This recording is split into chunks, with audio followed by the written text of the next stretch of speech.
Լիբիայում ՄԱԿ-ի առաքելությունը կոչ է արել անհապաղ ռազմական գործողությունները Հյուսիսային Աֆրիկայում։ Տրիպոլիում կրակոցներ են լսվել, երբ լուրեր են տարածվել, որ մայրաքաղաքի ամենաազդեցիկ զինված խմբավորումներից մեկի SSA աջակցության ուժերի ապարատի հայտնի հրամանատար Աբդուլղան Կիկլին սպանվել է։ Քաղաքացիական բնակչության եւ քաղաքացիական օբյեկտների վրա հարձակումները կարող են համարվել պատերազմական հանցագործություններ, ասված է ՄԱԿ-ի հայտարարության տեքստում։ Իսրայելական ուժերը ռմբակոծել են Խան Յունիսի Նասեր բժշկական համալիրը, որի հետևանքով զոհվել է 2 մարդ, այդ թվում լրագրող։ Վիրավորվել են մի քանի այլ հիվանդներ եւ անձնակազմ։ ՄԱԿ-ի գլխավոր քարտուղար Անտոնիո Գուտերեշը կոչ է արել դադարեցնել Իսրայելի կողմից Գազայի շրջափակումը այն բանից հետո, երբ առաջատար համաշխարհային սովի մոնիթորինգի կազմակերպությունը հայտարարել է, որ անկլավի ողջ բնակչությունը կանգնած է սովի վտանգի առջև։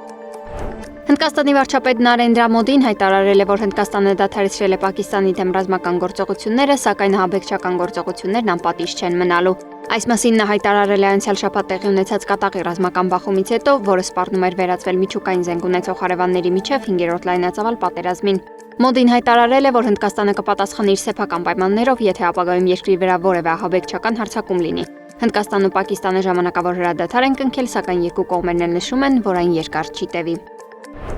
Համասը ազատ է արձակել ԱՄՆ-ի եւ Իսրայելի քաղաքացի հանդիսացող Էդան Ալեքսանդրին, որպեսզի վերսկսի հրադադարի շուրջ բանակցությունները եւ վերջ դնի Իսրայելի կողմից պաշարված ու ռմբակոծված Գազայի հատվածի պատժիչ շրջափակմանը։ Կարմիր խաչի միջազգային կոմիտեն հաստատել է, որ օժանդակել է զինծառայողի տեղափոխմանը, հրապարակվել է լուսանկար, որտեղ Ալեքսանդրը պատկերված է Համասի անդամների եւ Կարմիր խաչի պաշտոնյայի հետ։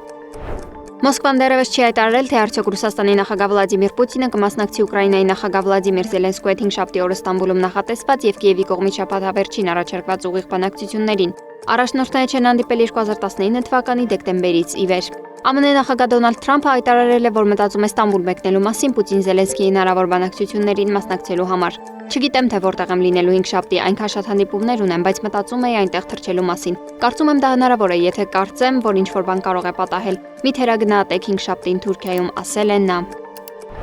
ԱՄՆ նախագահ Դոնալդ Թրամփը ժամանել է Սաուդյան Արաբիա, որը կլինի նրա երրորդյա շրջագայության առաջին կանգառը։ Ամերիկացի առաջնորդը կայցելի նաև Քաթար եւ Արաբական Միացյալ Էմիրություններ։ Սա նրա երկրորդ նախագահության առաջին պաշտոնական պետական այցն է։ Սպիտակ տունն այս հայցը որակել է որպես Թրամփի պատմական վերադարձը Մերձավոր Արևելք, որտեղ նա կկենտրոնանա կապերի ամրապնդման վրա։